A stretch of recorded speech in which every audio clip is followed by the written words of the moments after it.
नवरात्रीमध्ये काय अशी जादू आहे की सगळीकडे उत्साहपूर्ण असं वातावरण असतं? इथे स्त्री शक्तीला एवढा मोठा सन्मान दिलेला आहे आणि ती एक अशी मोठी देवी झालेली आहे आणि ती जी देवी आहे तिचा मुक्त संचार आपल्याला समाजात दिसून येतो. म्हणजे मला आश्चर्य वाटतं की ती एवढे उपवास ठेवते पण कुठेही थकलेली दिसत नाही. आणि ही जी शक्ती तिला मिळते ना, ही शक्ती बाहेरनं नाही आलेली आहे, ही शक्ती तिच्या अंतरात्म्यातनं आलेली आहे. स्त्रीची काय असते मानसिकता? स्त्रियांचं असं आहे ना की काळजी घेण्याचा त्यांचा जो रोल आहे ना, त्याच्यात कमी पडला तर त्या खूप फ्रस्ट्रेट होतात, निराश होतात. तर मला असं वाटतं की स्त्रीने हे समजून घ्यायला हवं की आपण ह्या भूमिकेतनं जाताना आपण एका प्रेशर खाली दबता कामा नये. मानसोपचार तज्ञच व्हावं किंवा याच क्षेत्रामध्ये किंवा याच फॅकल्टीमध्ये यावं असं तुम्हाला का वाटलं? मला माणसं खूप आवडतात आणि माणसं अशी वेगळी वेगळी कशी वागतात याच्यामध्ये मला कायमच इंटरेस्ट होता. आणि आता काय MBBS झाल्यानंतर मानवी वागणुकीच्या जवळ जायचं तर सायकॅट्री ही माझ्यासाठी एक श्रीमंत ब्रांच होती. तुम्ही जर थकत असाल, तुम्हालाही असा काही क्षण असेल की कंटाळवाणं किंवा काय, तेव्हा तुम्ही स्वतःला कसं एनर्जाइज करता? मग मला म्युझिकची खूप आवड आहे, ते म्युझिक मी ऐकत असते आणि मला प्राण्यांची खूप आवड आहे. आपण बऱ्याच ठिकाणी असं बघतो की काही महिलांच्या अंगात येतं, तर हे नेमकं काय असतं? हे जे अंगात येणं जसं धार्मिक आहे तसं ते मानसिक पण आहे की कुठेतरी त्या अंगात येण्याने ती जी हतबल आहे ती उरत नाही. तुमच्यासारख्या डॉक्टरांना देवदूतच म्हणावं लागेल जे लोकांना आत्महत्येपासून परावृत्त करतात. आमच्या म्युनिसिपल कॉर्पोरेशनमध्ये सांगितलं की आपण एक हेल्पलाईन चालू करूया की ज्याला आपण कुठलंही टेक्निकल नाव न देता हितगुज अशी मेंटल हेल्थ हेल्पलाईन आम्ही चालू केली. आणि गंमत म्हणजे ती हेल्पलाईन आम्ही चालू केली, त्याच्यामध्ये 10 ट्रेन काउन्सिलर्स ठेवलेत आणि लोक बोलायला लागले. माणसाचं मानसिक आरोग्य जितकं महत्वाचं आहे तितकंच ते शारीरिक आरोग्य सुद्धा महत्वाचं असणं गरजेचं आहे. त्यामुळे फिटनेसकडे कसं लक्ष द्यायचं, तुम्ही स्वतः कसा देता? पहिली गोष्ट म्हणजे no health without mental health. मानसिक आरोग्याशिवाय आरोग्याची कल्पना पूर्णच होऊ शकत नाही. वेळोवेळी आपण स्वतःशी रिफ्लेक्ट करणं खूप महत्वाचं आहे. मला जगणं हे अमूल्य वाटतं. आयुष्य एकच आहे आणि तिथे आपल्याला जे जे करायचं ते आपण करायला पाहिजे. म्हणजे आपण अगदी मनापासून जगून घ्यायचं. पुढे काय करू माहित नाही, आत्ताच जे करायचं ते आत्ताच करायला पाहिजे. नमस्कार, मी श्वेता. न्यूज 18 लोकमतच्या नवरात्री विशेष आम्ही दुर्गा या कार्यक्रमात तुमचं मनापासून स्वागत. आज आपल्यासोबत जी दुर्गा आहे त्या आहेत मानसोपचार तज्ञ डॉक्टर शुभांगी पारकर. डॉक्टर, तुमचं कार्यक्रमात खूप खूप स्वागत. नमस्ते. नवरात्र सुरू आहे, नवरात्रीच्या निमित्तानं आपण भेटतोय, गप्पा मारतोय. वर्षाचे 12 सण असतात, 12ही महिने सण असतात, मात्र त्या सगळ्या सणांमध्ये नवरात्रीमध्ये काय अशी जादू आहे की सगळीकडे उत्साहपूर्ण असं वातावरण असतं? ॲक्च्युली तुम्ही म्हणता ते ती खरंच जादू आहे. इथे स्त्री शक्तीला एवढा मोठा सन्मान दिलेला आहे आणि ती एक अशी मोठी देवी झालेली आहे आणि ती जी देवी आहे तिचा मुक्त संचार आपल्याला समाजात दिसून येतो.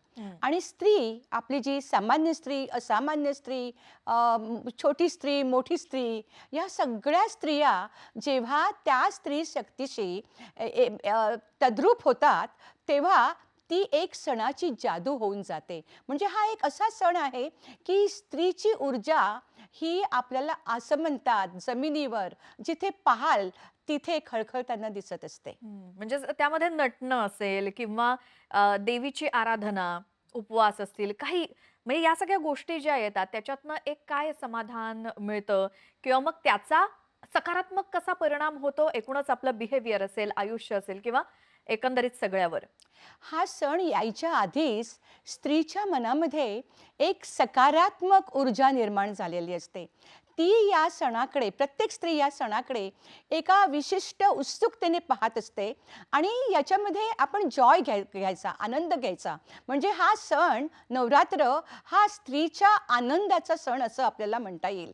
कारण त्याच्यामध्ये आनंद आहे, त्याच्यामध्ये सजणं आहे, त्याच्यामध्ये अगदी आपण कपाटामध्ये खूप लपवून ठेवलेल्या सुंदर सुंदर साड्या बाहेर येणार आहे आणि ती स्वतःची देखभाल मोठ्या प्रेमाने करणार आहे. इथे स्वतःकडे स्त्रीने एका मोठ्या रूपात पाहणं, हं. एका सुंदरतेत पाहणं आणि आपण सगळा आनंद घेणार आहोत. त्या आनंदाचा संचार आपल्या पेशीपेशीत होणं हा एक मोठा अनुभव आहे स्त्रीसाठी आणि तो अनुभव तिच्यासाठी असतो. आणि इथे एक लक्षात घ्यायचं, पितृसत्ताक समाज जेव्हा आपण म्हणतो, तेव्हा या घडीमध्ये, या 9 दिवसामध्ये मातृसत्ताक ताकद आपल्याला इकडे तिकडे दिसते. काय कोणाची ताकद आहे स्त्रीला सांगायची, की आज तू गरब्याला जाऊ नको? ती थोडंच ऐकणार आहे. म्हणजे तिचा जो पॉझिटिव्हिटी आहे, हं. तिचं जे असर्शन आहे, की मी स्त्री आहे आणि हा सण मी दिवस रात्र जगणारच आहे आणि त्याच्यामध्ये किती ऊर्जा आलेली असते.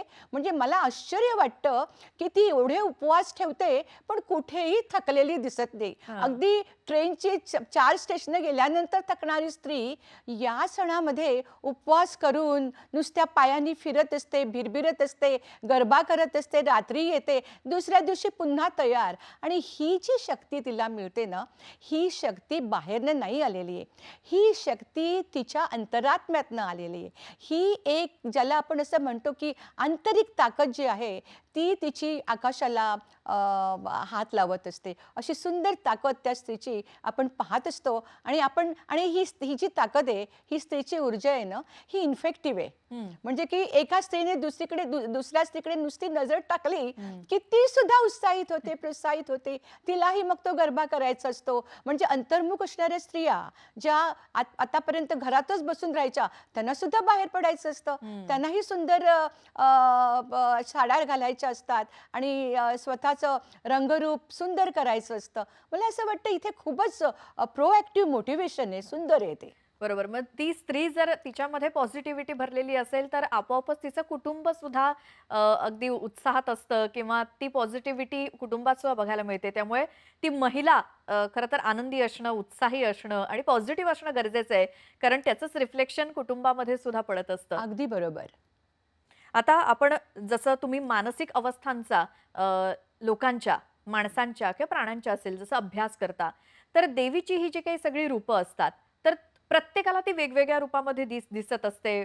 कोणाचा काय दृष्टिकोन असतो त्यावरती ते डिपेंड असतं. तुम्हाला कशी दिसते ती? मला देवीचं हे रूप मला आवडतं.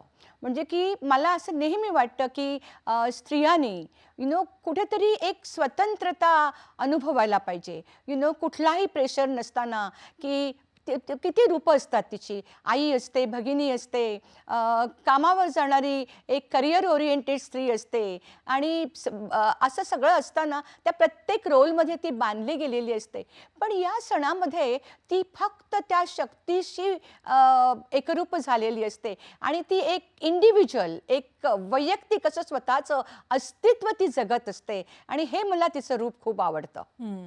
म्हणजे नवरात्री म्हणजे फक्त गरबा खेळणं अशी जी एक समज आजकालच्या पिढीमध्ये कदाचित झाली असेल.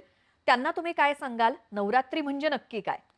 नवरात्री ही एक सांस्कृतिक प्रतीक आहे आणि ते सांस्कृतिक प्रतीक कित्येक वर्षांपासून चालू आहे. हं. म्हणजे की जेव्हा ही देवीचा उत्सव सुरू झाला, त्या काळामध्ये मला असं वाटतं ज्या कोणी ही कन्सेप्ट आणली नवरात्रीची, त्या काळामध्ये त्यांनी स्त्री सक्षमतेचा विचार केला असणार. हं. त्याच्याशिवाय हा इतका संपूर्ण स्त्रीच्या अस्तित्वाशी तादात्म्य पावलेला सण आपण पाहिला नसता. आणि म्हणूनच नवरात्री म्हणजे गरबा नव्हे. गरब्यामध्ये प्रत्येक लयीत, प्रत्येक गाण्यात, प्रत्येक पायाच्या स्टेप्समध्ये एनर्जी आहे. पण तो केवळ गरबा नाही. गरबा हा सर्व समाजाला एकरूप करणारा नृत्य आहे ते. पण हं. त्या नृत्यातली जी लय आहे, ती स्त्रीची एनर्जी आहे आणि म्हणूनच नवरात्र ही केवळ गरबा नव्हे. ते केवळ बॉडी मूव्हमेंट नाही आहे, ते केवळ म्युझिक नाही आहे. तो स्त्री शक्तीचा असीम आविष्कार आहे. हं. तुम्ही एक मानसोपचार तज्ञ म्हणून तुम्हाला रोजच्या तुमच्या दैनंदिन कामामध्ये अनेक पेशंट्स किंवा महिला सुद्धा तुमच्या समोर येत असतील. तर स्त्रीची काय असते मानसिकता आणि किती ताकद खरी तिच्याकडे असते? अर्थात ती ज्या सिच्युएशनमध्ये आहे, ज्या कंडिशनमध्ये आहे, त्याच्यावरती ते वेगवेगळ्या पद्धतीनं असेल. मात्र तुमच्याकडे येणाऱ्या महिलांमध्ये तुम्हाला काय-काय वैविध्य बघायला मिळतं? माझ्याकडे साधारणतः मिडल क्लास महिला येतात आणि अत्यंत प्रत्येक भूमिकेची जबाबदारी त्यांच्या डोक्यावर असते. म्हणजे ती एक स्त्री असते, नोकरी करणारी स्त्री असते, माता असते आणि अशा वेळेला त्या प्रत्येक रोलचा जो ताण तिच्यावर असतो तो असतो आणि त्याच्यामुळे ती कधीतरी धास्तावलेली असते आणि तुम्हाला सांगायचं म्हणजे डिप्रेशनसारखा आजार आज पूर्ण जगात, केवळ भारतात नाही, पूर्ण जगात स्त्रियांमध्ये खूप दिसून येतो. कारण ती अनेक भूमिकांमध्ये काम करताना तिला तिची जी शक्ती या सगळ्या भूमिकांमधनं घेऊन जायची असते ते एक आव्हान असतं. जेव्हा ती एक नोकरी करणारी म्हणा किंवा करिअर ओरिएंटेड स्त्री असते तेव्हा ती तिकडे धावताना कुठे आपण आई म्हणून कमी पडत नाहीये का, हा कॉन्फ्लिक्ट, हे द्वंद्व तिच्या मनामध्ये असतं आणि या द्वंद्वामध्ये ती कुठेतरी चेंगरलेली असते आणि अशा वेळेला कुठेतरी असं वाटतं ती तिची एनर्जी किंवा ती तिची ऊर्जा ही पूर्णपणे स्वतंत्रपणे फ्रीली अनुभवत नाहीये का, हा विचार मला नेहमी येतो आणि मी स्त्रियांना नेहमी सांगते की चरैवती चरैवती, चालत राहा. तुम्ही कुठे थांबू नका.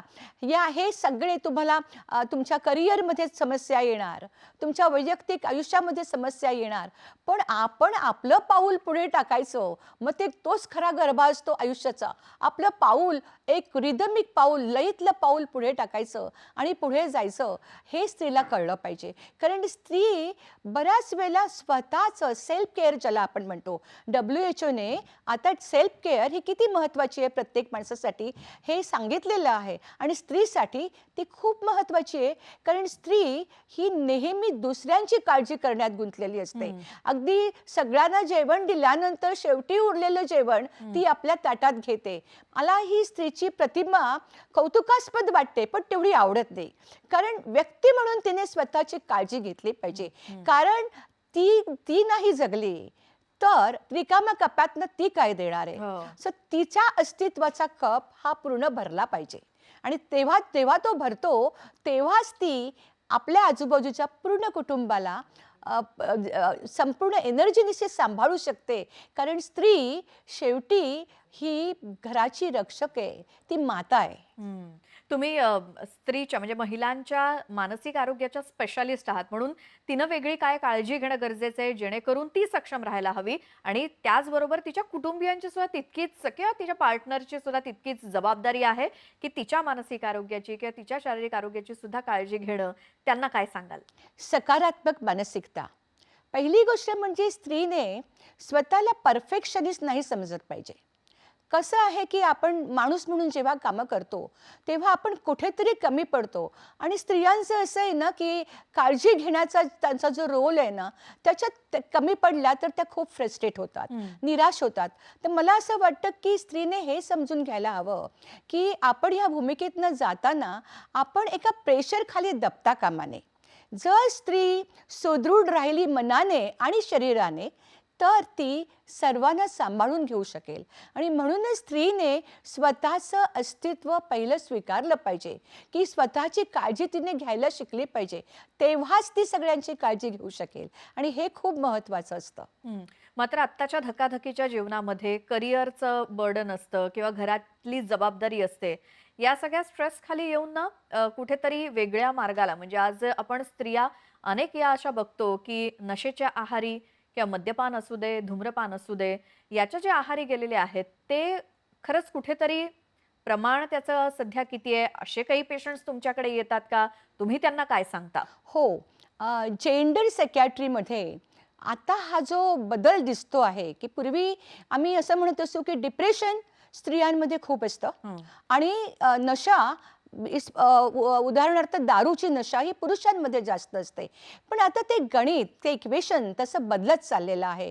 ज्याला आपण मॉडर्न संस्कृती म्हणतोय त्या मॉडर्न संस्कृतीमध्ये थोडासा प्रॉब्लेम असा झालेला आहे की स्त्री पुरुषांबरोबर पुढे जाता जाता चुकीच्या गोष्टी आत्मसात करत आहे. म्हणजे की आज स्मोकिंग आणि दारू या दोन्ही गोष्टी स्त्रीमध्ये वाढलेल्या दिसतात. आता यात धोका असा आहे ना की पुरुष जेव्हा या अशा व्यसनाच्या संकटात सापडतो तेव्हा घरची स्त्री, मग ती माता असेल, भगिनी असेल किंवा ती पत्नी असेल, ती आपल्या पुरुषाला डॉक्टरकडे घेऊन जाऊन तो कसा बरा होईल यासाठी ती खूप प्रयत्न करते, म्हणजे बरोबर. की ती स्वतःला विसरते. पण स्त्री जेव्हा या नशेमध्ये पुढे जाते, म्हणजे की तिच्यावरती अनावश्यक शरीरावरती आणि मनावर परिणाम व्हायला लागतात, तेव्हा त्या स्त्रीला पुढे घेऊन जायला, डॉक्टरकडे जायला, उपचारांसाठी घेऊन जायला किती पुरुष पुढे येतात. हं. आणि ही समस्याच आहे. आणि म्हणून मला असं वाटतं की स्त्रीने जागृत असायला पाहिजे आणि पुरुषाने तिला सपोर्ट दिला पाहिजे. कारण समाज बदलतोय, मॉडर्न होतोय आणि मॉडर्नमध्ये जसे आपण शास्त्रीयदृष्ट्या पुढे जातोय, तशाच काही चुकीच्या गोष्टी किंवा चुकीचे मार्ग चोखळले जात आहेत आणि ते तिथे कुठेतरी आपल्याला खूप जागृत अवेअरनेस असायला हवा. हे महत्त्वाचं आहे. तुमच्या कामामध्ये अशी काही केस तुम्ही बघितली आहेत का, की याच रिलेटेड, की बघून तुम्हालाही आश्चर्य वाटलं किंवा मग हो, अशी केस मी बऱ्याच पाहिलेल्या आहेत, की स्त्री दारू पिते आणि तिने नवऱ्याबरोबर दारू प्यायला सुरुवात केलेली असते. अशा अनेक केसेस आहेत माझ्याकडे, की त्या मॉडर्न आहेत, की त्या बाहेर गेल्यात आणि मग त्यांनी बिअर म्हणून सुरू केलं आणि नंतर मग ते ॲक्चुअल दारू प्यायला लागलेत आणि मग स्त्री ही जास्त त्या दारूमध्ये गुंतली गेली आणि ती गुंतली गेल्यानंतर तिचे तिच्या शरीरावर परिणाम झाला, हं. म्हणजे की लिव्हरमध्ये प्रॉब्लेम झाला आणि तरीही ती डॉक्टरकडे पोचत नव्हती किंवा तिला कोणी घेऊन येत नव्हतं. म्हणजे हा एक अत्यंत वाईट अनुभव आहे माझा, की स्त्री जेव्हा दारूच्या नशेतनं किंवा स्मोकिंगमधनं डॉक्टरकडे पोचते, तेव्हा ती खूप काळाने येते, खूप वेळ वाया गेलेला असतो आणि अशा वेळेला शरीराचं खूप नुकसान झालेलं असतं. म्हणजे की ते एक स्ट्रगल असतं त्या स्त्रीसाठी आणि तिला ट्रीटमेंट देणाऱ्या डॉक्टर्ससाठी. तर हे असं बऱ्याच वेळेला झालेलं आहे, की आणि आपल्याला कळत नाही की हे असं का होतं, की तिला आधीपासून माहिती आहे. बरं, नवऱ्याने ट्रीटमेंट चालू केली तेव्हाही ती पुढे आलेली नाही. हे जे आहे हे महत्त्वाचं आहे. कारण स्त्रिया या तेवढ्या प्रोॲक्टिव्हली या गोष्टींसाठी ट्रीटमेंटसाठी डॉक्टरकडे जात नाही. जसं त्या सर्दी खोकल्यासाठी जातील.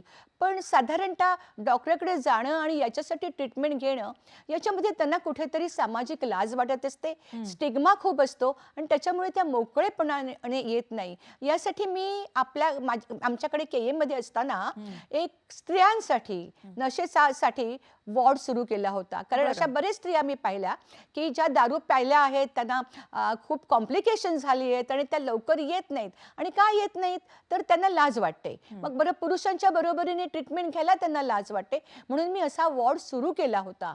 पण तरीही आजही स्त्रियांचं मोटिवेशन हे आपल्याला पाहिजे आरोग्याच्या दृष्टिकोनातनं, तेवढं चांगलं नाहीये. हं. ही झाली ही सगळी वेगळी बाजू. मात्र आणखी एक मोठी बाजू जी आहे ती स्त्री काय पुरुष काय सगळ्यांमध्येच आजकाल सेम सिच्युएशन आणि त्याच्यामधनं डिप्रेशन, नैराश्य याच्याकडे झुकणारे जे आहेत, तर अशा महिला म्हणजे पुरुषांकडे असं हेच एक प्रमाण असतं, की नैराश्य आलंय किंवा काही डिप्रेशन आहे, तर दारू पिणे किंवा हे म्हणजे हे मार्ग अवलंबले जातात, हे सगळा त्रास कमी करण्यासाठी अशीच समज आहे.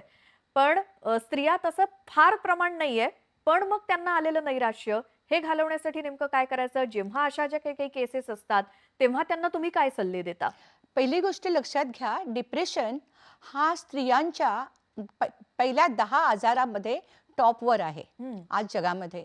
म्हणजे की तो भारतात असो किंवा अमेरिकेत असो किंवा वेस्टर्न संस्कृतीमध्ये असो, आणि डिप्रेशन हे स्त्रियांमध्ये खूप कॉमन आहे आणि त्याच्यामुळेच ती एक रेड अलर्ट येतो. हं. तर याच्यासाठी स्त्रीने ट्रीटमेंट घेणं आवश्यक आहे. त्याच्यासाठी लक्षणं ओळखणं महत्त्वाची असतात.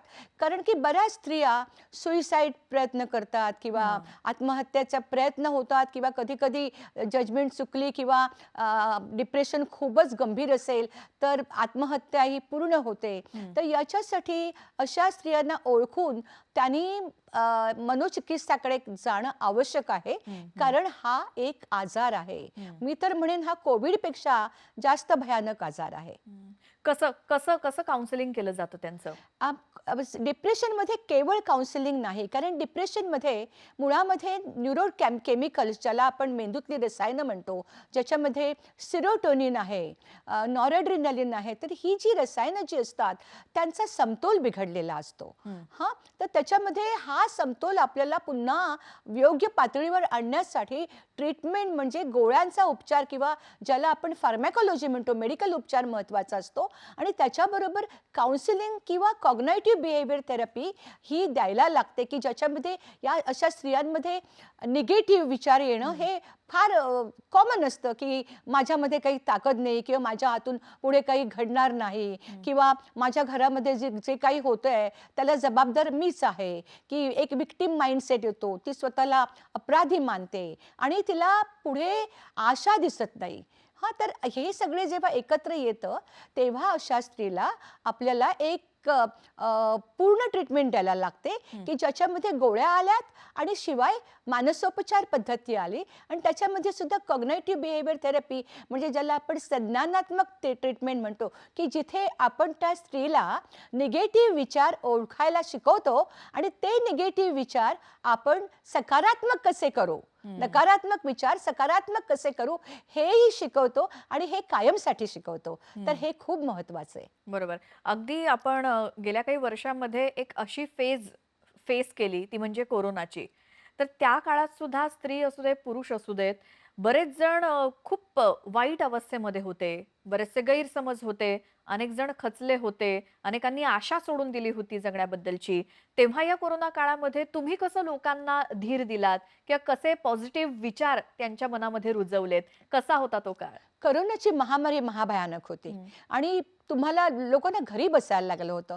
पैशाचं सोंग घेता येत नाही. पूर्ण कुटुंब तिथे आहे आणि आपल्या जवळच्या लोकांना होतंय. कित्येक लोकांनी आपल्या जवळच्या मित्रमैत्रिणींचे, नातेवाईकांचे मृत्यू पाहिलेत. एकेका घरात 3-3, 4-4 मृत्यू पाहिलेत. तर अशा वेळेला पहिली गोष्ट म्हणजे आम्ही टेलिकाउन्सिलिंग केलं. औषधं दिली. त्यावेळेला आम्हाला टेलिमेडिसिन अलाव होतं आणि ते टेलिमेडिसिनवर आम्ही औषधंही दिली आणि यावेळेला मी बरेच असे रेडिओ प्रोग्राम होत होते. नवी मुंबईमध्ये रेडिओ प्रोग्राम झाले. तर जवळ-जवळ 6 महिने मी रोज संध्याकाळी या विषयावर अनेक अनुषंगाने रेझिलियन्स काय असतं किंवा डिप्रेशनमधनं कसं बाहेर यायचं, पॉझिटिव्हिटी म्हणजे काय असते, अशी अनेक लेक्चर्स मी घेतली. पुन्हा कालनिर्णयने अशा लेक्चरांची मालिका केली होती. ती अशी लेक्चरं आम्ही घेतली आणि मग लोकं ओळखायला लागले, की हे पेशंट कोण आहेत. त्यांना आम्ही टेलिफोनवरनं काउन्सिलिंग केलं.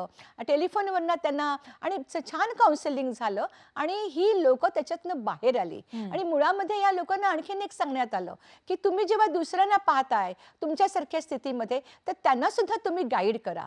तर हा एक सुंदर चेंज झाली त्या वेळेला.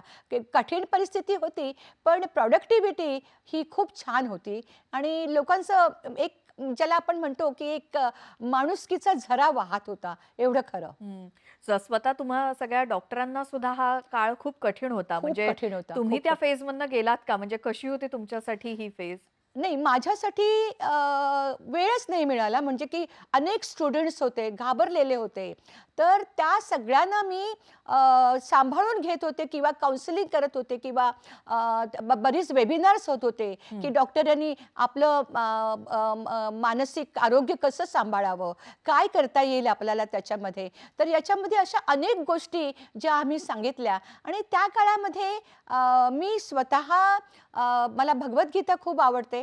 त्याच्यामुळे मी भगवद्गीतेकडे वळले आणि त्याचा मला खूप फायदा झाला, की आणि विपश्यना प्रॅक्टिसिंग मी करत होते. त्याच्यामुळे मन खूप शांत राहिलं आणि विपश्यना नेहमी सांगते, की मैत्री द्या लोकांना. तर त्याच्यामुळे एक सकारात्मक भूमिका राहिली.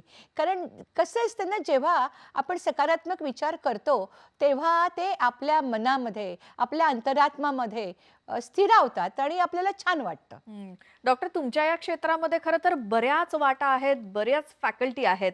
मात्र मानसोपचार तज्ञच व्हावं किंवा याच क्षेत्रामध्ये किंवा याच फॅकल्टीमध्ये यावं असं तुम्हाला का वाटलं?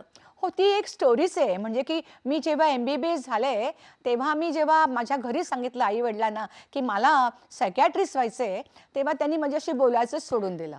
ओके. कारण त्या काळामध्ये सायकियाट्रिस्ट म्हणजे लोकांना साधारणतः अंदाज नव्हता, की ते एक ब्रेन पॅथॉलॉजी आहे आणि ते एक शास्त्र आहे. पण मला का वाटलं? त्याचं कारण असं, की मला फिलॉसॉफी खूप आवडत होती.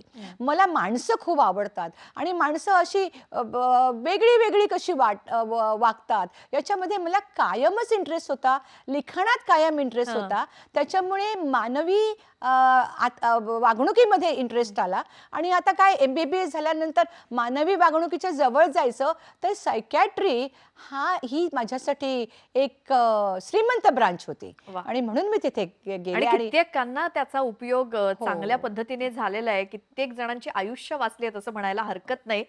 तुमचे इतके सगळे स्टुडंट्स आहेत, म्हणजे स्टुडंटवरनं लक्षात आलं, तर त्यांच्यामध्ये वावरत असताना तुम्हाला लगेच कळत असेल ना त्यांची मानसिकता, कोण डिस्टर्ब आहे, कोण नाही. कसं ओळखता तुम्ही लगेच? कसे तुम्हाला चेहरे वाचता येतात? मला स्टुडंट्स खूप आवडतात, हं. शिकवायला खूप आवडतं आणि स्टुडंट्स आणि माझं नातं हे खूप खूप वर्षांपासून एक घट्ट नातं आहे.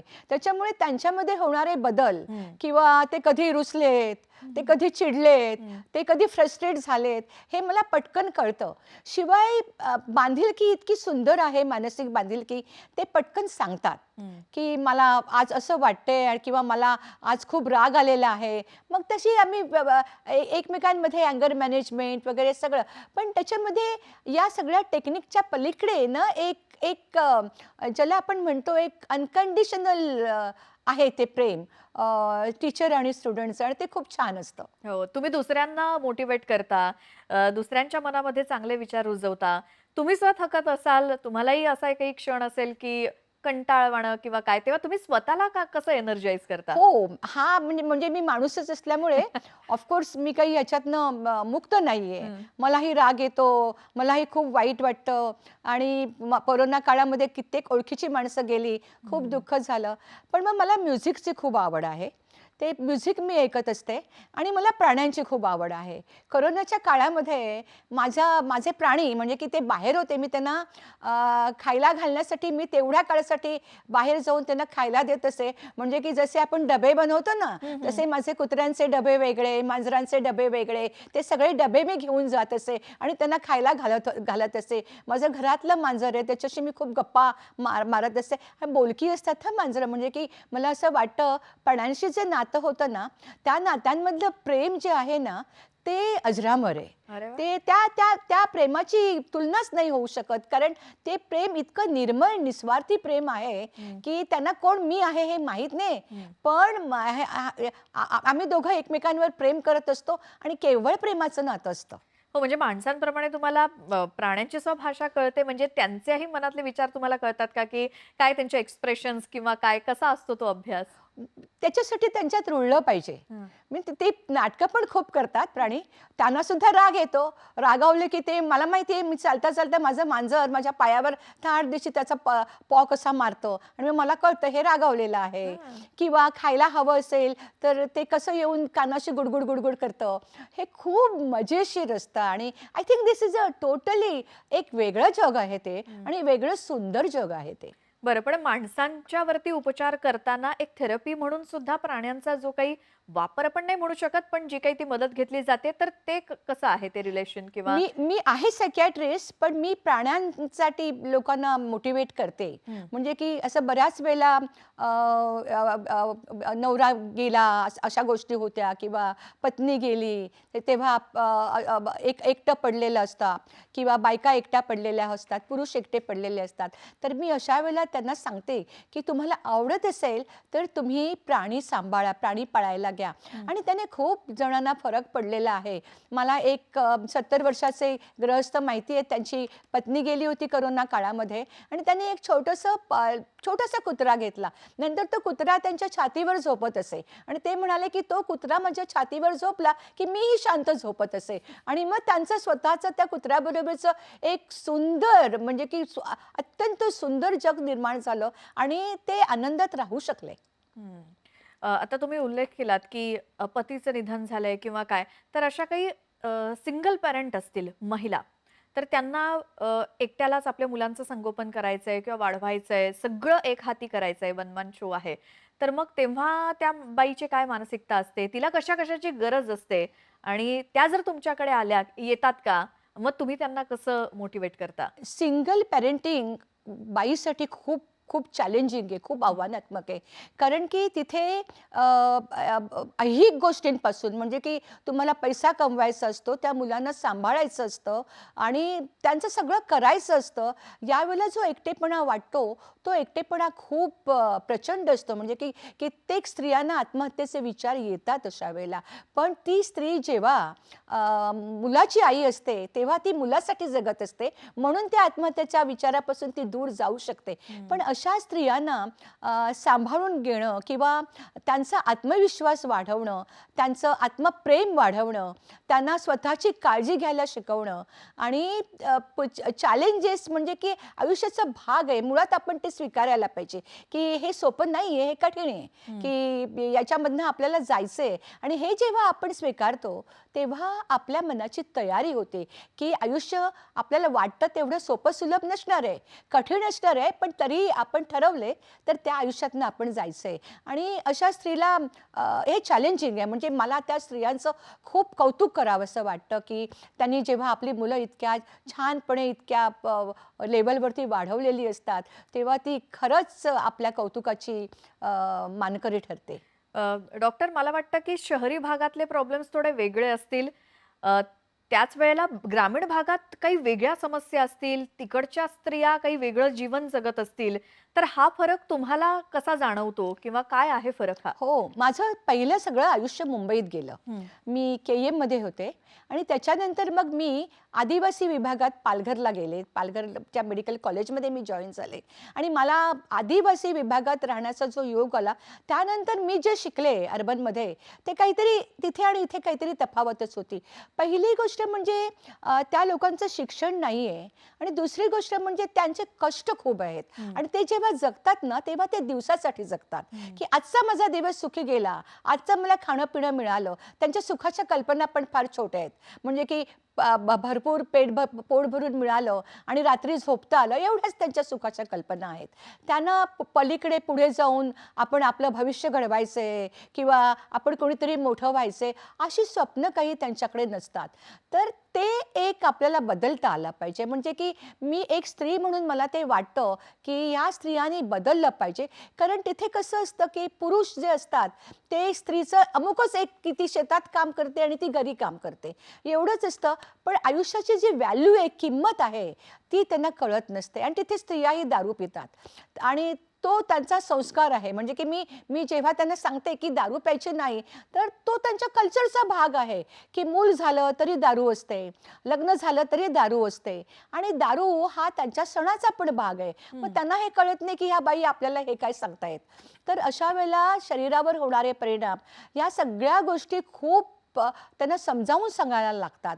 नाहीतर दारू नाही दिली त्यांच्या समारंभात, तर त्या कुटुंबाची लोकं चांगलं म्हणत नाहीत त्यांच्या कुटुंबाबद्दल, की यांनी काही हे चांगलं केलेलं नाही. मग गाव रागावतो त्यांच्यावरती. तर ती दारू हा त्यांच्या सणाचा भाग आहे आणि त्याच्यामुळे स्त्री पण तिकडे दारू पिते. पण मला असं वाटतं स्त्रीला तिथे स्वतःच्या अस्तित्वाची जाणीव व्हायला हवी. एकंदरीत आदिवासी लोकांना आपल्या स्वतःच्या आयुष्याची जाणीव व्हायला हवी. आयुष्याचं मीनिंग काय आहे, अस्तित्व काय आहे आणि स्वप्न पाहणं काय आहे किंवा शिक्षण घेणं काय आहे, या सगळ्या गोष्टी त्यांना कळल्या पाहिजेत. त्याच्याशिवाय नुसती पॅकेजेस याचा काही उपयोग होणार नाही, कारण त्यांचा अंतरात्मा बदलला पाहिजे. हं. बरोबर आहे. आणि त्यासाठी तुम्ही खूप छान काम करताय. मला वाटतं, की काही कणभर का होईना तो बदल अपेक्षित आहे आणि तो नक्कीच होईल अशी आपण अपेक्षा करूयात. येस. आता नवरात्रीचा हा सगळा माहोल आहे. सण कुठलाही असू दे. आता नवरात्रच जर घेतली तर देवीचा उत्सव म्हटल्यावर तिथे ना काही पारंपरिक वाद्य असतात. कुठे संबळ वाजतंय, कुठे आणखीन काही वाजतंय. एक असं धार्मिक वातावरण असतं. तर त्या सगळ्या वातावरणामध्ये आपण बऱ्याच ठिकाणी असं बघतो, की काही महिलांच्या अंगात येतं. तर हे नेमकं काय असतं? हो. हा एक खरं तर सायकॅट्रीचा प्रकार आहे. अंगात एरवीसुद्धा येतं. पण तिथे जेव्हा म्युझिक असतं किंवा तिथे जेव्हा तो एक वातावरण झालेलं असतं, त्यावेळेला ती स्त्री एक प्रकारच्या हिप्नोसिसमध्ये जाते हं. आणि ती एक स्वतःचं आपल्या अंतरंगात जे काही आहे, त्यामध्ये ती डुबली जाते, हरवून जाते. हरवून जाते ती. आणि याच्यामध्ये काय होतं, की या बऱ्याच स्त्रियांच्या अंगामध्ये देवी येते हं, आणि देवी आली ना, की मग तिला आजूबाजूकडनं भरपूर मान मिळतो. हं. म्हणजे मी हे महत्वाचं आहे आपल्याला जाणून घेणं, की ती जेव्हा तिच्या अंगात येतं, तेव्हा तोपर्यंत तिच्याकडे लक्ष न देणारे लोकं अगदी नारळ, ओटी, मिठाई घेऊन तिची पूजा करतात. आणि सगळे भोवती जमा होतात. भोवती जमा होतात आणि ती तिच्याकडे लक्ष देतात मुळात. तर हे जे अंगात येणं जसं धार्मिक आहे, तसं ते मानसिक पण आहे, की कुठेतरी त्या अंगात येण्याने ती ती जी हतबल आहे ती उरत नाही. हं, ती त्या अंगात आलेली माता बनून जाते, देवी बनून जाते हं. आणि तिला एक खूप मोठा रिस्पेक्ट मिळायला लागतो, आदर मिळतो. ती ती ती ती- तिच्या भोवती सगळेजण जमतात आणि तिच्या पायाशी झुकतात. पण हे हेच खरं अपेक्षित असतं का? असतं अपेक्षित, हे असतं अपेक्षित. म्हणजे की अंगात येणं हा आमच्या शास्त्रामध्ये एक खूप महत्त्वाचा ज्याला आपण डायग्नोसिस आहे आणि ते आम्हाला विश्लेषण करायला लागतं, की हे का बरं होतंय? कशासाठी होतंय? देवीच्या काळात येतं ते नक्कीच त्याच्यामध्ये एक धार्मिक अँगल आहे. हं, हं, पण हं. तरीही त्याच्यामध्ये स्त्रीला एक तिचं अस्तित्व लोकांनी स्वीकारावं हा मोठा अँगल आहे. इतर वेळेला जेव्हा अंगात येतं, तेव्हा त्याचे कदाचित वेगळ्या पद्धतीने विश्लेषण आम्ही करतो. म्हणजे सायंटिफिकली कसं ते सांगाल? सायंटिफिकली एक अनकॉन्शियस ज्याला असं म्हणतो, की अजाणतेपणी हं. तिच्या अंगामध्ये ती देवी शिरते आणि त्याच्यानंतर ती त्या देवीसारखी वागू लागते. डॉक्टर तुमच्या अनेक म्हणजे या सगळ्या कामामध्ये तुम्ही अशा केसेस बघितल्या असाल, की असं आमच्या कानावर आलेलं आहे, की किंवा आपण अशा बातम्याही बघतो, की डिलिव्हरीनंतर किंवा प्रसूतीनंतर महिलांचं बिहेवियर चेंज होतं, त्यांचं वागणं म्हणजे हे काही काही हॉर्मोनल चेंजेस आहेत, की नेमकं काय होतं त्यांना? हो, प्रसूतीनंतर जे काही मानसिक लक्षणं आपण पाहतो, त्याला आपण पोस्टपार्टम डिसऑर्डर्स असं म्हणतो आणि तो एक गंभीर आजार आहे, की साधारणतः प्रसूती झाल्यानंतर हार्मोनल्स बदल होतात, मेंदूतली रसायनं बदल होतात आणि त्याच्यामुळे तो एक आजार आहे, डिसऑर्डर आहे ती. म्हणजे की ती केवळ कंडिशन असं म्हणता येणार नाही. ती एक मानसिक वैद्यकीय कंडिशन आहे आणि ती आपल्याला खूप गंभीरतेने घ्यावी लागते. कारण त्या काळामध्ये स्त्रीच्या मनामध्ये अगदी चिंतेपासून विचित्र विचारांपर्यंत बरेच विचार येतात. हं. म्हणजे की मला अशा स्त्रिया पण भेटलेल्या आहेत, की हे मूल माझं नाहीच आहे, हे राक्षसाचं मूल आहे, म्हणून हे मला नकोच आहे किंवा हे कोणीतरी माझ्याजवळ आणून टाकलेलं मूल आहे, हे माझं मूल नाहीच आहे. तर अशा प्रकारचे जेव्हा अत्यंत घातक विचार येतात, तेव्हा आपल्याला खूप सावध राहायला लागतं. अशा वेळेला आम्ही त्या स्त्रीला ट्रीटमेंट तर चालू करतोच आणि ती केवळ काउन्सिलिंग किंवा केवळ मानसोपचार अशी नाही, तर तिथे आपल्याला ती रसायनं, ते हार्मोन जेवढ्या लवकर आपल्याला सेटल करता येतील, तेवढ्या लवकर करायला लागतात. कारण छोटं बाळ असतं, त्याला बघायला ती आई सक्षम व्हायला हवी. हो. तर हे आम्ही पटापट करतो, पण शिवाय कुटुंबाला आम्ही अलर्ट करतो, हं. की अशा स्त्रियांना जेव्हा असे आजार होतात, की झोपत नाही, आरडाओरडा करते, स्वतःची काळजी घेत नाही, बाळाची काळजी तर घेतच नाही, हं. तर अशी स्त्री जेव्हा तिला डिप्रेशन असू शकेल किंवा सायकोसिस असू शकेल, म्हणजे की सायकोसिस हा गंभीर आजार आहे, तर की ती मुलाला मुलाचं पालनपोषण पण बरोबर करू शकत नाही, दूध तर पाजतच नाही पण टाकून देऊ शकते. तर अशा वेळेला आपल्याला ती ट्रीटमेंट पटापट द्यायला लागते आणि तिला सपोर्ट, घरच्यांचा सपोर्ट खूप महत्त्वाचं आहे. कारण त्या बाळाची काळजी इतरांना घ्यायला लागते तिच्या हातात. जोपर्यंत आम्हाला खात्री होत नाही की ही आपल्या बाळांना सांभाळू शकेल, तोपर्यंत आम्ही ते मूल तिच्या हातात पटकन देत नाही आणि जर दिलं तर ते सुपरविजन खाली देतो. म्हणजे की दूध पाजायला असेल तर सुपरविजन खाली देतो, एकटं मूल सोडत नाही. तर ह्या खूप गंभीर आजार आहे आणि स्त्रियांनी आणि तिच्या घरच्यांनी प्रसूती झालेल्या स्त्रीला साधारणतः आपण जसं म्हणतो की तिला विश्रांती मिळायला हवी, पण तिचं मानसिक संतुलन आहे की नाही याच्यावर सुद्धा आपलं लक्ष ठेवायला हवा. ती नीट झोपते की नाही हे आपण पाहायला हवं. कारण न झोपणं ही पहिला सिम्पटम असतो स्त्रीचा, की आणि त्याच्यानंतर मग आपल्याला आरडाओरडा आणि इतर गोष्टी दिसायला लागतात किंवा विचित्र विचार तिच्या मनात यायला लागतात, नकारात्मक विचार यायला लागतात. तर या गोष्टींकडे आपण फार व्यवस्थित लक्ष द्यायला हवं. याचं प्रमाण सध्या किती आहे? म्हणजे किती असतं प्रमाण? साधारणतः ज्याला आपण म्हणतो की मायनर म्हणजे की गंभीर नसलेले साधारण आजार असतात ते 60% स्त्रियांपर्यंत दिसू शकतात, पण ते निघून जातात हळूहळू. पण जे साधारणतः सिरियस सायकोसिस सारखे आजार आहे की याच्यामध्ये स्त्री आत्महत्या पण करते. म्हणजे असं पण झालेलं आहे की स्त्रीने आपल्या बाळाला मारून स्वतः पण आत्महत्या केली. तर हे कमी प्रमाणात आहे, पण खूप कमी प्रमाणात पण नाही. तसंही आहे ते आणि आपण लक्ष ठेवणं आवश्यक आहे. हो. अशा केसेस ज्यावेळेला तुमच्याकडे येत असतील, म्हणजे आत्महत्येपासून एखाद्याला परावृत्त करणं हे खूप मोठी गोष्ट आहे आणि एक असा क्षण येतो, की त्या पॉइंटला ती व्यक्ती भेटणं गरजेचं असतं.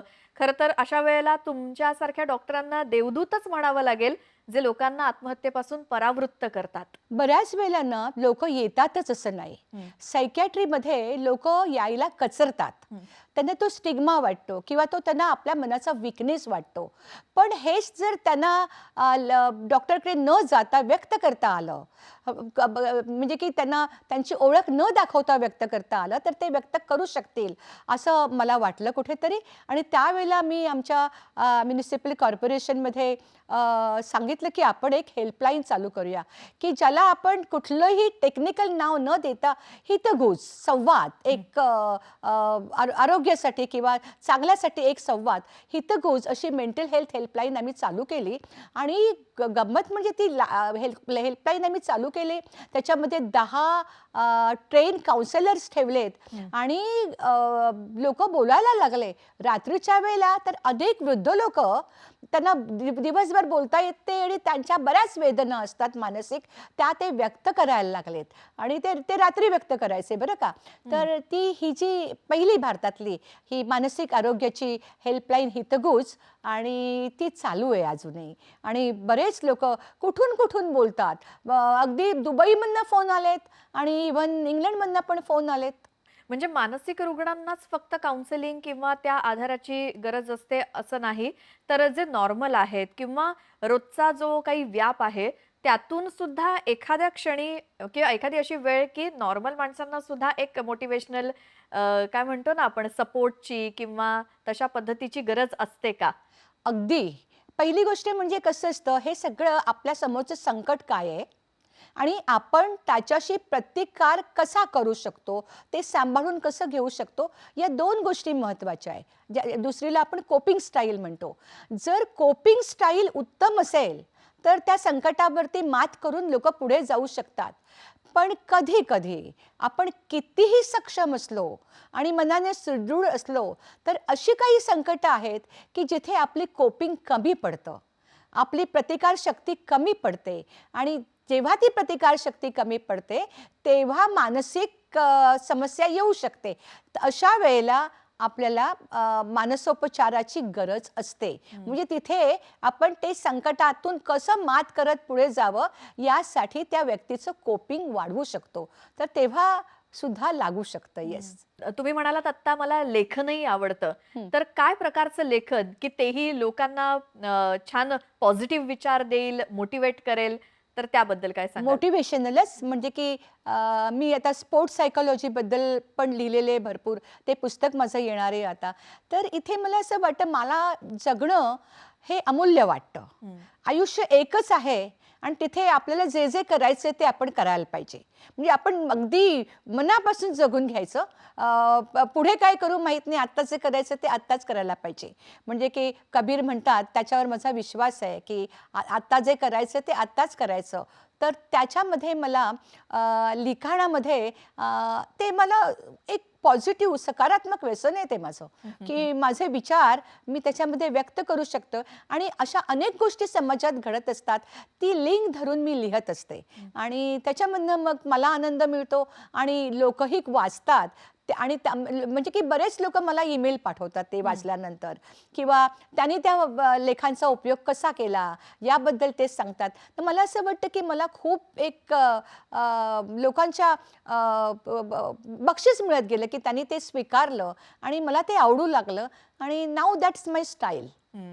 जेव्हा तुमच्याकडे कोणताही पेशंट येतो, तेव्हा त्याचा अभ्यास कसा केला जातो? म्हणजे त्याचं वागणं, त्याचं बोलणं यातून सगळा अभ्यास किंवा त्याची माहिती घेतली जाते, की त्यासाठी काही वेगळी ट्रिक असते? नाही, सायकियाट्रिस्टचे म्हणजे डायग्नोस्टिक ट्रिक तर असतेच. आम्हाला बोलायला तर लागतंच. पण ते एक सामान्य बोलणं नसतं. ते बोलणं शास्त्रावर आधारित असतं. जसं तुम्ही न्यूमोनिया डायग्नोज करण्यासाठी जे बरेच काही तुम्ही इन्व्हेस्टिगेशन करता, तसं आमच्या शास्त्रामध्ये हिस्ट्री टेकिंग असतं किंवा मेंटल स्टेटस एक्झामिनेशन असतं, आणि त्याचे सगळे क्रायटेरिया ठरलेले असतात. आणि त्याच्यानंतर मग त्यांच्या आयुष्याविषयी जाणून घेणं, नात्यांविषयी जाणून घेणं, त्यांच्याविषयी जाणून घेणं, हे सगळं करत करत शेवटी आम्ही डायग्नोस्टिककडे येतो. आणि I think it's a beautiful branch. म्हणजे की माझ्यासाठी माझा प्रत्येक पेशंट हा एक सुंदर सिनेमा असतो, ज्याच्यामध्ये माझं मन गुंततं. आणि मला आवडतं की त्याच्यातनं त्यांना बाहेर काढताना, आणि आमची जी नाती असतात आमच्या पेशंट बरोबरची, ही दीर्घकाळाची असतात. आमचे पेशंट 20 वर्षानंतर सुद्धा आम्हाला लक्षात ठेवतात. हो. सो ते ते एक सुंदर बंधन बनून जातं. नातं तयार झालेलं असतं एक तयार. छान. येस. तुम्ही म्हणाल की आयुष्य एकदाच मिळतं, त्यामुळे ते कसं छान जगता येईल याचा प्रयत्न नक्कीच केला पाहिजे. आम्ही दुर्गाच्या माध्यमातून महिलांना काय सांगाल? जगण्याकडे बघण्याचा कसा दृष्टिकोन असायला पाहिजे? जगण्याकडे बघण्याचा दृष्टिकोन हा मुळामध्ये वास्तविक असायला पाहिजे, रियालिटी असायला पाहिजे, आणि सकारात्मक असायला पाहिजे. म्हणजे तुम्ही जर म्हणाल की टेन्शन फ्री लाईफ, असं काही नाहीच आहे. कोणाच्याच आयुष्यामध्ये टेन्शन नसेल असं शक्यच नाही आहे. हां, ते कारण की ते ते जर तसं असेल तर मग आपण या पृथ्वीवर राहणार नाही. तर आयुष्यात टेन्शन असणार आहेत, अडथळे असणार आहेत, अपमान असणार, सगळं असणार. पण याच्यातनं मला पुढे कसं जायचं आहे, आणि याच्यातनं माझं जीवन मला कसं सुंदर करायचं आहे, माझ्या आयुष्याची गुणवत्ता मला कशी सुंदर करायची आहे, आणि मला कसं छान वाटलं पाहिजे, या गोष्टी आपण महत्त्वाच्या मानल्या पाहिजेत. आणि जर आपण स्वतःला आनंदी ठेवू शकलो तर आपण आपल्या अवतीभोवती सुद्धा पॉझिटिव्ह एनर्जीज देणार, आपण आनंदाचे वाइबच देणार, आणि वातावरण सुद्धा आनंदीच होणार, हे लक्षात घ्यायला पाहिजे. आणि वातावरण आनंदित असलं तर आपण सगळेच कसे छान जगू, नाही का? वा, तुमच्याशी बोलून सुद्धा इतकं पॉझिटिव्ह वाटतंय, इतकं छान वाटतंय. अनेक जण जे तुमच्याकडे येतात ते एक पॉझिटिव्ह प्रेरणा घेतात. तुमच्या आयुष्यात कोण आहे असं प्रेरणास्थान, की जिथून तुम्हाला शक्ती मिळते, प्रेरणा मिळते? खूप आहेत. म्हणजे की मला मेरी कॉम सारखे स्पोर्ट पर्सन आवडतात. हं. म्हणजे की मी पॅरालिम्पिक खेळ मी खूप पाहिलेलं आहे, आणि त्यातल्या प्रत्येक खेळाडूची कथा जी असते ती खूपच इन्स्पायरिंग करणारी आहे, प्रेरणादायीच आहे ती, आणि मला ते आवडतं. बरं, बरीच अशी माणसं आहेत की बऱ्याच अशा स्त्रियाही आहेत की त्यांनी जे केलं ते इतकं सुंदर होतं की मला असं वाटतं की अरे, हे असं कसं इतकं करू शकल्या. तर अशी सामान्य वाटणाऱ्या माणसांमध्ये असामान्यत्व जेव्हा तुम्ही बघता, माझ्या पेशंटमध्ये पण ते आहे. ते इतके उत्तम चित्रकार असतात, उत्तम वाद्य वाजवतात, आणि तेव्हा त्यांना मला सांगायचं असतं की तुम्हाला जे येतं ते मला येत नाही, बरोबर. आणि तुम्ही किती एनरिच आहात, तर तुम्ही तुमच्या आयुष्याकडे याच पॉझिटिव्हिटीतनं जा. मला असं वाटतं आपली प्रेरणा ना ही आपल्या आजूबाजूच्या माणसातनं येते. आपण फक्त आपलं मन उघडं ठेवलं पाहिजे. बरोबर आहे. ज्या पद्धतीनं माणसाचं मानसिक आरोग्य जितकं महत्त्वाचं आहे, तितकंच ते शारीरिक आरोग्य सुद्धा महत्त्वाचं असणं गरजेचं आहे. त्यामुळे फिटनेसकडे कसं लक्ष द्यायचं, तुम्ही स्वतः कसा देता? पहिली गोष्ट म्हणजे no health without mental health. मानसिक आरोग्याशिवाय आरोग्याची कल्पना पूर्णच होऊ शकत नाही. म्हणजे मला सुदृढ असलं पाहिजे, हे मानसिक तत्वच आपल्या शरीराला सुदृढ करणार आहे. म्हणूनच तिची आरोग्याची संपूर्ण जी ऑपरेशनल प्रेरणा जी आहे ती आपल्या मनात नाही येते आणि त्यासाठी शिस्त महत्त्वाची आहे. म्हणजे की समोर खूप खायला दिसलं की आपण खात सुटलं असं नाही व्हायला पाहिजे. मला असं वाटतं की आपला एक इंटरनल कंट्रोल खूप महत्त्वाचं आहे आणि वेळोवेळी आपण स्वतःशी रिफ्लेक्ट करणं खूप महत्त्वाचं आहे. आपण कुठे चुकतो, कुठे बरोबर आहोत आणि जिथे आपण बरोबर आहोत ना, तिथे आपण आपला मुद्दा सोडायचा नाही. म्हणजे की तो असर्टिव्हनेस प्रत्येकामध्ये हवा, स्त्रीमध्ये तर हवाच हवा.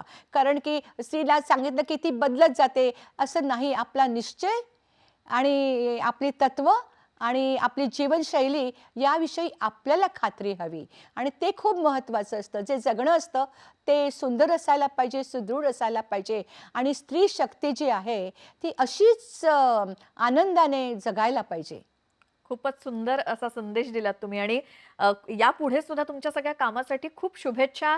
तुमच्या मोटिव्हेशनमुळे अनेकांची आयुष्य वाचावीत, अनेकांना सकारात्मक दृष्टिकोन मिळावा आयुष्याकडे बघण्याचा आणि यासोबतच तुम्ही इथे आलात, छान गप्पा मारल्यात आमच्याशी. खूप पॉझिटिव्ह वाटलं. खूप खूप धन्यवाद. Thank you.